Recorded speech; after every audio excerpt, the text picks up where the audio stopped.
الحمد لله وكفى وسلام على عباده الذين اصطفى أما بعد فأعوذ بالله من الشيطان الرجيم بسم الله الرحمن الرحيم قل يا عبادي الذين أسرفوا على أنفسهم لا تقنطوا من رحمة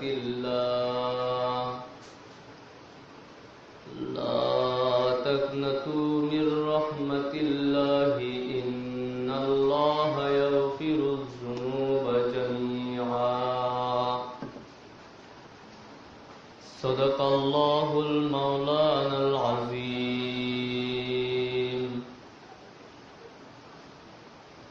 وقال رسول الله صلى الله تعالى عليه وسلم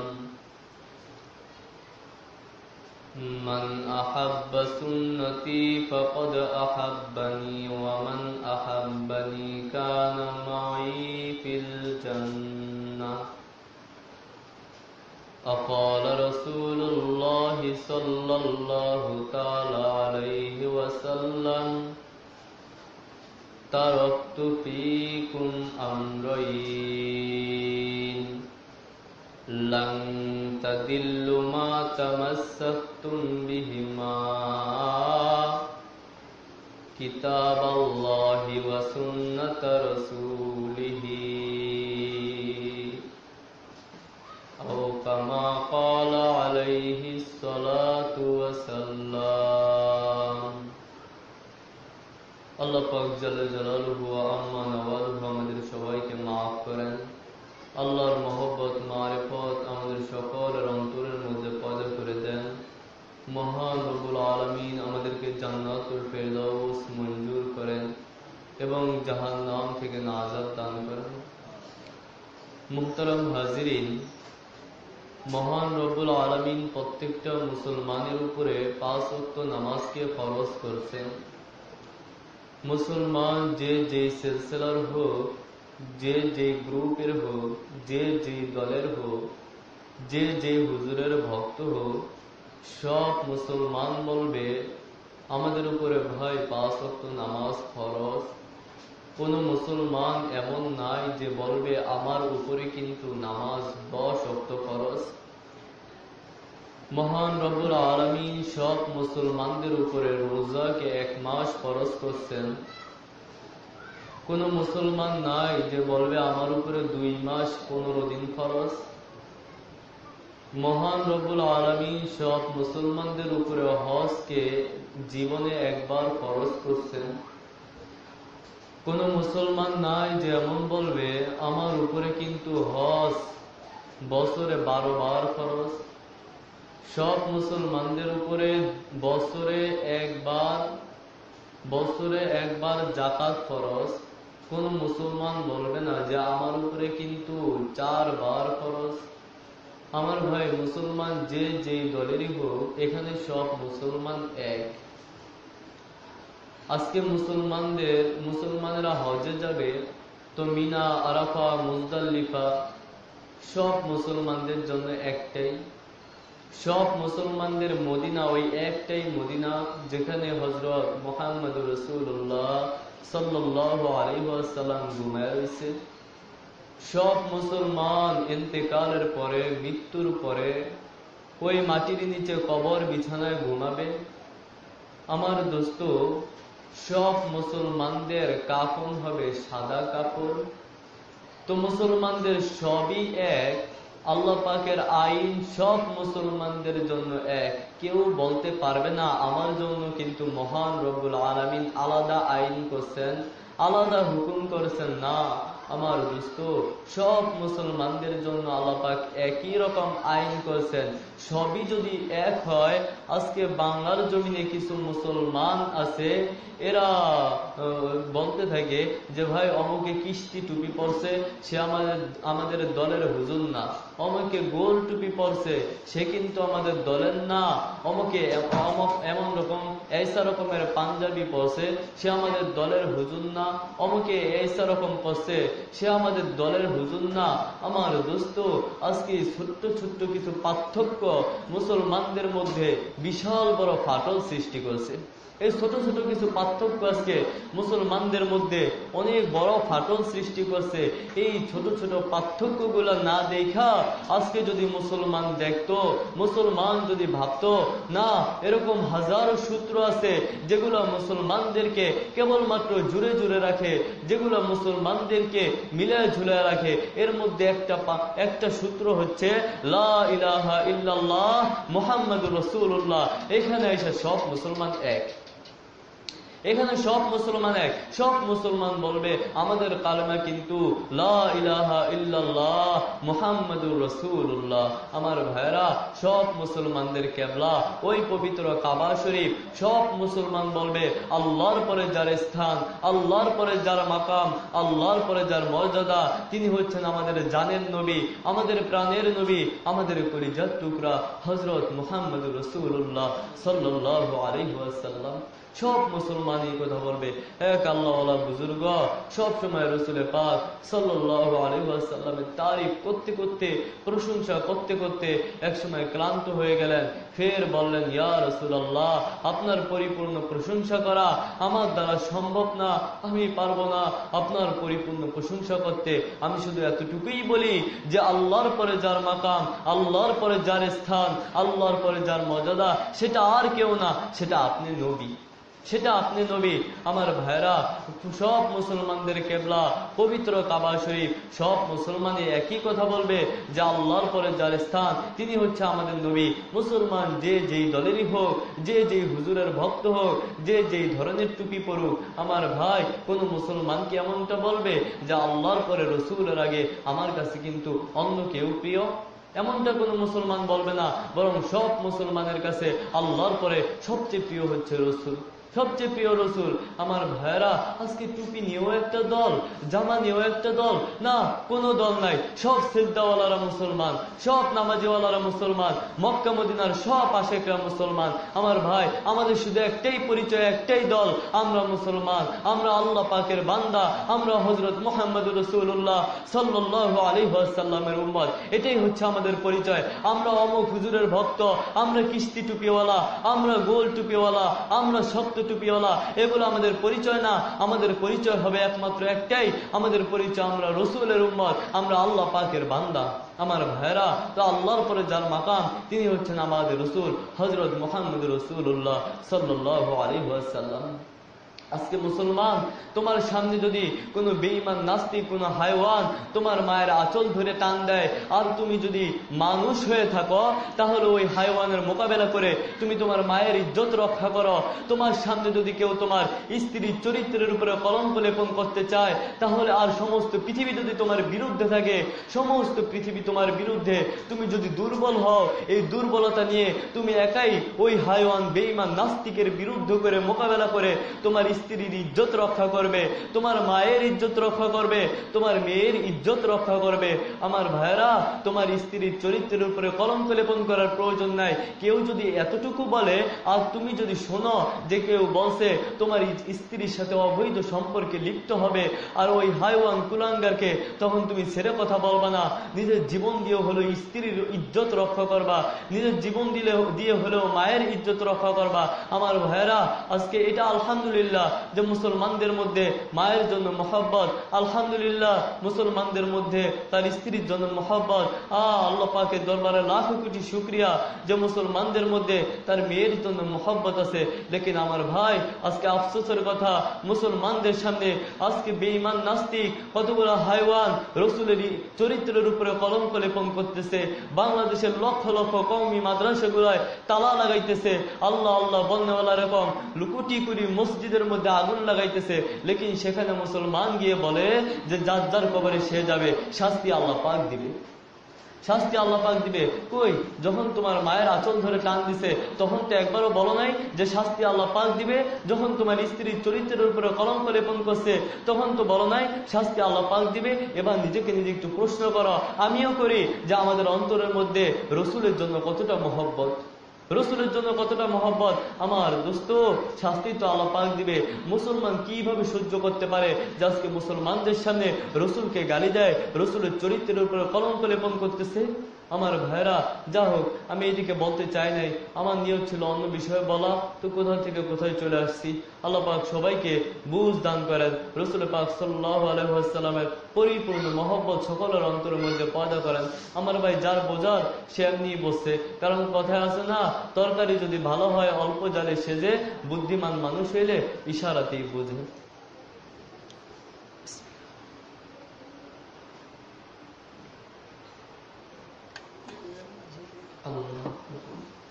আমার দোস্ত, আমি আপনাদের সামনে একটা আয়াতে কারিমা তেলাওয়াত করছিলাম, কুল ইয়া ইবাদিয়াল্লাযীনা আসরাফু আলা আনফুসিহিম লা তাকনাতু মির রাহমাতিল্লাহি ইন্নাল্লাহা ইয়াগফিরুয যুনুবা জামিআ। এই আয়াতে কারিমা হযরত রাসূল পাক সাল্লাল্লাহু আলাইহি ওয়াসাল্লামের চাচা হযরত হামজা রাদিয়াল্লাহু তাআলা আনহু এর হত্যাকারী ওহশী সম্পর্কে নাযিলকৃত আয়াত। হযরত রাসূল পাক সাল্লাল্লাহু আলাইহি ওয়াসাল্লামের চাচা হযরত হামজা রাদিয়াল্লাহু তাআলা আনহুকে যে ব্যক্তি খুব কঠোরভাবে হত্যা করলো, খুব নির্মমভাবে, কঠিনভাবে জখম করলো, একবার হযরত রাসূল পাক সাল্লাল্লাহু আলাইহি ওয়াসাল্লাম ওই ব্যক্তির নিকট সংবাদ পাঠালেন, তওবা কবুলের জন্য, ইসলাম গ্রহণের জন্য সংবাদ পাঠালেন। আল্লাহ, তো যার নিকটে তওবা কবুলের পয়গাম, তওবার পয়গাম, সে আবার তওবার বিপরীতে পয়গাম পাঠালেন যে আমি ইসলাম গ্রহণ করি নাই এটা ঠিক, লেকিন ইসলামের কিতাব আমি পড়ি, মুসলমানদের কোরআন শরীফটা আমি পড়ি, আর এই কোরআনের মধ্যেই লেখা আছে যে যে ব্যক্তি হত্যা করে, যে ব্যক্তি জিনা করে, তাকে রব্বুল আলামিন ক্ষমা করবেন না।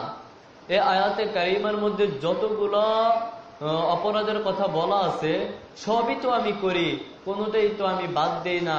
এর পরেও আর কোরআনেই তো আছে যে অপরাধগুলো করলে আল্লাহ পাক তাকে কখনো ক্ষমা করবেন না। এরপরে ইসলামের নবী মুহাম্মদ সাল্লাল্লাহু আলাইহি ওয়াসাল্লাম আমার নিকটে তওবার সংবাদ কিভাবে পাঠায়? তখন আসমান থেকে আয়াত নাজিল হইল যে হ্যাঁ, এই সমস্ত অপরাধ করলে আল্লাহ পাক তাকে কখনো ক্ষমা করবেন না, বরং ডাবল শাস্তি দিবেন, কঠিন শাস্তি দিবেন। লেকিন যদি কেউ তওবা করে এবং নেক কাজের উপরে অটল থাকে তাহলে আল্লাহ পাক চাইলে তাকে ক্ষমা করে দিবেন। সুবহানাল্লাহ।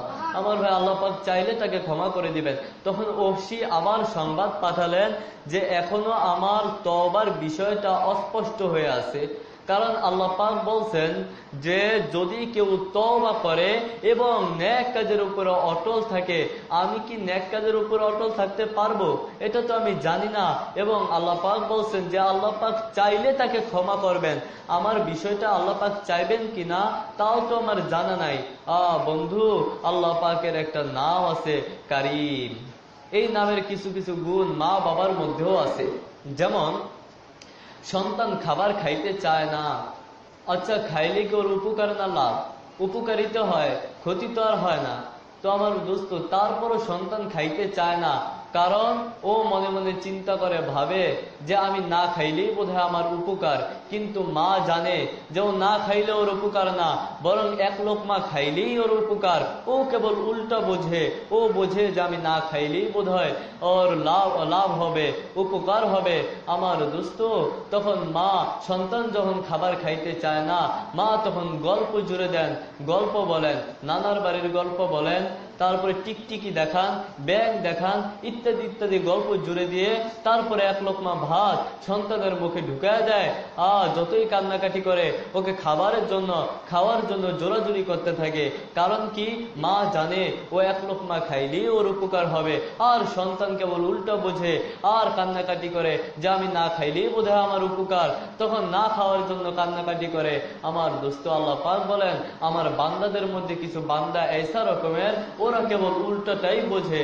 ওরা এইটা বোঝে না যে তওবা করলেই ওদের উপকার, তওবা করলেই আমি আল্লাহকে ওরা পাওয়া যাবে, তওবা করলেই আমি ওদেরকে মাফ করে দিব, আমি আল্লাহর কাছে মাফ চাইলেই ওদেরকে আমি জান্নাত দিয়ে দিব। ওরা এটা বোঝে না, ওরা কেবল উল্টা বোঝে। আর আমার রহমত ওদেরকে ধরার জন্য খোঁজে।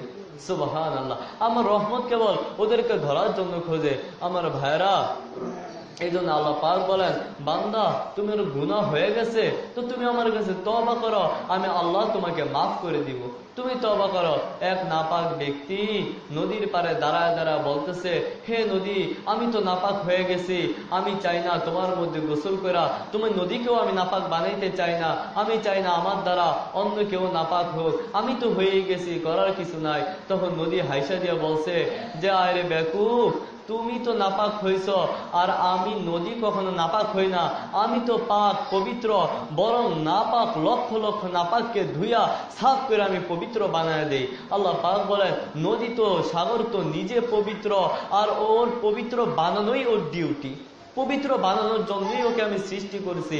আমার ভাইরা, আল্লাহ পাকের একটা মাখলুক, একটা পুকুরের যদি এত ক্ষমতা থাকে, এত পাওয়ার থাকে, তাহলে আল্লাহ পাকের রহমতের দরিয়ার কত পাওয়ার, আল্লাহ পাকের রহমতের সাগরের কত পাওয়ার। আল্লাহ পাক বলেন বান্দা তোমার গুনাহ হয়ে গেছে, তুমি গুনাহ কইরা অন্তরটাকে নাপাক করে ফেলাইছ, আমার রহমতের সাগরের মধ্যে একটা ডুব দাও, তোমার আমার রহমতের সাগরের পানি তোমাকে ধুইয়া পয়সা সাফ করে দিব, একবারে সাফ করে দিব। আমার ভাইরা, আল্লাহ পাক বলেন যে তোমরা কি দেখো নাই ওমরের মতো কঠোর মানুষ যে তরোয়াল নিয়ে ঘুরত স্বয়ং রাসূল পাক সাল্লাল্লাহু আলাইহি ওয়াসাল্লামকে হত্যা করার জন্য। এই ওমরের মতো মানুষকে আমি আল্লাহ শুধু হেদায়েতই দেই নাই, বরং সমস্ত উম্মতে মুহাম্মাদী, সমস্ত মানুষের হেদায়েতের উজ্জ্বল নূর হিসেবে আমি ওমরকে পয়দা করছি। এই ওমরের মতো কঠোর মানুষ, যে ওমর জালেম ছিল, তলোয়ার নিয়ে ঘুরত রসুলকে হত্যা করার জন্য। তুমি কি রসুলকে হত্যা করার জন্য ঘুরছ? বান্দা বলে আল্লাহ এমন গুনাহ করছি, এমন কঠিন গুনাহ করছি, আল্লাহ পাকি আমাকে কখনো ক্ষমা করবেন? আমি তো কঠিন গুনাহ করে ফেলাইছি, আমি তো গায়রুল্লাহকে সিজদা করে ফেলাইছি, আমি তো মূর্তি পূজা করে ফেলাইছি। আল্লাহ পাক বলেন বান্দা গুনাহ করে ফেলাইছ, তা আমি আল্লাহর রহমতের দরিয়ার মধ্যে ডুব দাও, আমি আল্লাহর কাছে মাফ চাও, আমি তোমাকে মাফ করে দেব। আমার ভাইরা, আমার শায়েখ ঢালকানগরের হযরত ওয়ালা বলেন যে একটা মা যখন মায়ের পেটে যখন সন্তান থাকে তখন মা কাঁথা বানায়, তখন তার বোনেরা কাঁথা গিফট করে, তারপরে আত্মীয় স্বজনরা কাঁথা গিফট করে। আমার দোস্ত, এই কাঁথা কেন গিফট করে?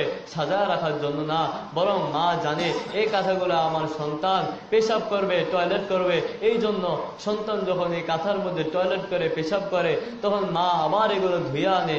আমার দোস্ত, মা জানে ও আবার টয়লেট করবে, আবার টয়লেট করবে, আবার পেশাব করবে, এরপরও মা এই সন্তানকে এই টয়লেটের সাথে রাখে না, পেশাবের সাথে রাখে না, বরং পরিষ্কার করে দেয়, পাউডার লাগায় দেয়, খুশবু লাগায় দেয়। এত পরিষ্কার পরিচ্ছন্ন কেন করে? মা তো জানে আবার কিছুক্ষণ পরেই ও টয়লেট করবে, আবার কিছুক্ষণ পরেই ও পেশাব করবে, এরপরও মা ধুয়া পয়সা সাফ করে দেয়।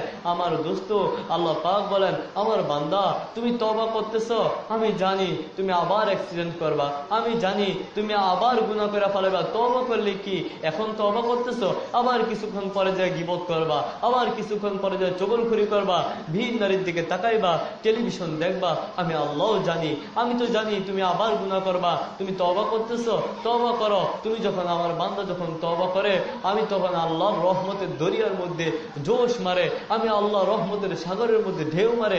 কেন জানো? আমার বান্দাকে মাফ করে দেওয়ার জন্য, আমার বান্দাকে মাফ করে দেওয়ার জন্য। আমার ভাইরা, আমাদের এলাকায় বৃষ্টি হয় না, এই বৃষ্টির মধ্যে যদি কেউ পড়ে যায় তাহলে কি সে ওখানে বসে থাকে? বসে থাকে না, বরং সাথে সাথে উঠে যায়। আমার দোস্ত, তো উঠে গেলে আল্লাহ পাক বলেন বান্দা তুমি গুনাহ করে ফেলাইছো, হ্যাঁ, তো সাথে সাথে ওইখানে বৈশা থাকো না গুনার মধ্যে, বরং সাথে সাথে উঠে যাও, আমি আল্লাহর কাছে তওবা করো, আমি রবের কাছে মাফ চাও, আমি আল্লাহ তোমাকে মাফ করে দেব। আর বৃষ্টির মধ্যে যখন পড়ে যাও তখন তোমার শরীরে কাদা ভরে, আমার দোস্ত, তো তখন তোমার শরীরের মধ্যে কাদা ভরে, আর এই কাদাগুলো তুমি ধোয়ার জন্য ব্যস্ত হয়ে যাও। কলের পানি দ্বারা ধো, পুকুরের পানির দ্বারা ধো, বৃষ্টির পানির দ্বারা ধো, যেগুলো পানি দ্বারা ধৌত করো। আল্লাহ পাক বলেন যে তুমি যখন গুনাহ করছো তোমার অন্তরের মধ্যেও কাদা লেগে গেছে, তোমার অন্তরের মধ্যে দাগ লেগে গেছে, ময়লা লেগে গেছে, আর এই ময়লাগুলো ধোয়ার জন্য পানির প্রয়োজন। তো সেটা কিসের পানি? কলের পানি না, কলের পানিতে কাজ হবে না। পুকুরের পানি না, এতেও কাজ হবে না। নদীর পানি, নদীর পানিতেও কাজ হবে না। ঝর্ণার পানি না, ঝর্ণার পানিতেও কাজ হবে না। আমার বান্দা, তোমার গুনার ময়লা ধোয়ার জন্য তোমার চোখের পানির দরকার, তোমার চোখের পানির দরকার। তুমি আমি আল্লাহর কাছে কাঁদতে থাকো। অনেক তো ঘুমাইছো, অনেক ঘুমাইছো জীবনে রাত্র, আমি আল্লাহর জন্য কি পারবা না একটা রাত্র জাগরণ করে থাকতে? আমি আল্লাহর জন্য কি পারবা না একটা রাত সজাগ থাকতে, আমি আল্লাহর কাছে কান্নাকাটি করতে? কত রাত্র তোমার মায়ের সাথে কাটাইছো, কত রাত্র তোমার স্ত্রীর সাথে কাটাইছো, তোমার মেয়ের সাথে, সন্তানের সাথে কাটাইছো। আমি আল্লাহ কোনোদিন নিষেধ করি নাই যে তোমার মায়ের সাথে তুমি সময় কাটাইতে পারবা না। আমি আল্লাহ কোনোদিন নিষেধ করি নাই তোমার স্ত্রীর সাথে তুমি সময় কাটাইতে পারবা না। আমি আল্লাহ কোনোদিন নিষেধ করি নাই তোমার ভাইয়ের সাথে তুমি সময় কাটাইতে পারবা না। তোমার কি মন চায় না আমি আল্লাহর সাথে সময় কাটাইবা? তো বান্দা, গভীর রাত্রে ওঠো আর আমি আল্লাহর কাছে চাও, কান্নাকাটি করো, আমি আল্লাহ তোমাকে দিয়ে দিব, সব দিয়ে দিব। ক্ষমতা দেওয়ার মালিক আল্লাহ, দুনিয়ার কেউ না। তুমি চেষ্টা করলেই টাকার মালিক হইতে পারবা না, তুমি মেহনত করলেই সম্পদের মালিক হইতে পারবা না, তুমি মেহনত করলেই এক লোকমা ভাত মুখের মধ্যে ঢুকাইতে পারবা না। তুমি যে তোমার হাত দ্বারা ভাত, এক লোকমা ভাত মুখের মধ্যে ঢুকাও, তুমি কি জানো এই শক্তিও আমি আল্লাহ পাক তোমাকে দিছি? তুমি যে হাইটা তারপরে কি বলে বাজারে যাও, তুমি যে দুই হাত দ্বারা ইনকাম করো, রুজি করো, কাজ করো, এই পাও দ্বারা ইনকাম করো, রুজি করো, কাজ করো, পাও দ্বারা কাজে যাও, তুমি হাইটা যাও, এই হাঁটার শক্তি কে দিছে? একটা বার চিন্তা করছো না? তোমার হাঁটার শক্তিও নাই। আমি আল্লাহ যদি তোমাকে হাঁটার শক্তি না দিতাম, আজকে তুমি হাঁটতে পারো, খাইতে পারো, আজকে তুমি রুজি করতে পারো, সবকিছু করতে পারো, পরিপূর্ণ সুস্থ রাখছি আমি আল্লাহ তোমাকে। কিন্তু আমি আল্লাহকে একটা বার সেজদা দেওয়ার সুযোগ তোমার জন্য হয় না? আমি আল্লাহর জন্য একটা রাত্র জাগরণ করতে পারো না? কই, গভীর রাত্রে যখন তোমার স্ত্রী তোমাকে ফোন দেয় তখন তো ওইটা ফোন ধরো, তোমার মা তোমাকে ফোন দেয় তখন ওইটা ফোন ধরো, কেউ যদি ফোন দেয় তখন ওইটা ফোন ধরো। তোমার আল্লাহ পাক যখন ওই গভীর রজনীর সময় মুয়াজ্জিনের কণ্ঠে ফোন দেয়, আল্লাহর ফোনটা কয়দিন ধরছিলাম?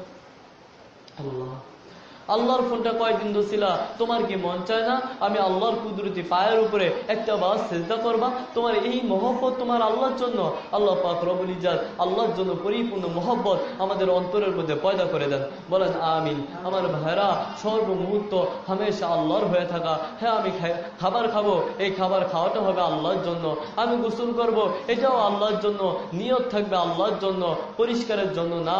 আমার ভাইরা, আমি খাবার খাবো, নিয়ত থাকবে এই খাবার খাওয়ার পরে আমার যে শক্তি হবে, এই শক্তি দ্বারা আমি আমার রবকে সিজদা করব, এই শক্তি দ্বারা আমি আমার রবকে সিজদা করব। আমার ভাইরা, গোসল করবা তো নিয়ত থাকবে আমি আমার আল্লাহর জন্য গোসল করব। যখন তুমি সাজবা তো নিয়ত করবা আল্লাহর জন্য সাজবো। আজকে আমার আল্লাহ পাক আমাকে দেখবে যে আমি আল্লাহর জন্য সাজতেছি। যখন আল্লাহ পাকের সামনে আসবা তখন সুন্দর করে সাইজা সুন্নতওয়ালা পোশাক পরা তারপরে আসবা। আমি দেখাইবো যে আমার নবীওয়ালা পোশাক আমি পরছি। আমার ভাইরা, স্ত্রী যদি বাজারে যায় তো একটা জামা পছন্দ হয়েছে, স্বামীর জন্য নিয়ে আসছে, একটা জামা পছন্দ হয়েছে, স্বামীর জন্য নিয়ে আসছে। আয়না বলতেছে, দেখেন তো এটা কেমন হয়েছে? তো স্বামীর কাছে যদি ভালো না লাগে তবুও বলে, যা এই জামাটা খুব পছন্দ হয়েছে, অনেক ভালো লাগে। আবার পরের দিন পয়রা তারপরে দেখায়, দেখো তো আমাকে কেমন লাগতেছে। তো আমার ভাইরা, রাসূল পাক সাল্লাল্লাহু আলাইহি ওয়াসাল্লাম নিজ পছন্দ মতো জামা আমাদেরকে দিছে, বলছে এই আমার পছন্দ মতো জামা তোমরা পরিধান করবা। একটা বার কি সুযোগ হয় নাই রাসূলের পছন্দের মতো জামাটা পয়রা তারপরে রসুলকে দেখানো, রসুলের পছন্দের মতো জামাটা পরা মহান রব্বুল আলামিনকে একটা বার সিজদা করা? আমার দোস্ত, কারো একটা সিজদা যদি আল্লাহ পাকের দরবারে কবুল হয়ে যায় তাহলে এক সিজদা লাখ কোটি বাদশাহীর থেকে দামি, লাখ কোটি বাদশাহীর থেকে দামি। আমার ভাইরা, আল্লাহ পাকের কাছে সম্পদের কোনো দাম নাই, আল্লাহ পাকের কাছে টাকার কোনো দাম নাই। আল্লাহ পাক তো দাম দেয় মাত্র একটা সিজদাকে। একটা বার যদি তোমার লা ইলাহা ইল্লাল্লাহ আল্লাহর দরবারে কবুল হয়ে যায়, এই একটা লা ইলাহা ইল্লাল্লাহ তোমাকে জান্নাত পর্যন্ত পৌঁছে দিবে। এক লা ইলাহা ইল্লাল্লাহর এত পাওয়ার, আল্লাহ পাক বলেন যে আমার এক লা ইলাহা ইল্লাল্লাহর কত পাওয়ার জানো? 7 আসমান 7 জমিন থেকে বেশি দামি একটা লা ইলাহা ইল্লাল্লাহ। একবার হযরত মূসা আলাইহিস সালাম আল্লাহ পাককে বললেন যে আল্লাহ আমাকে একটা স্পেশাল জিকির দেন, একটা স্পেশাল আমল দেন যেটা আমি করব।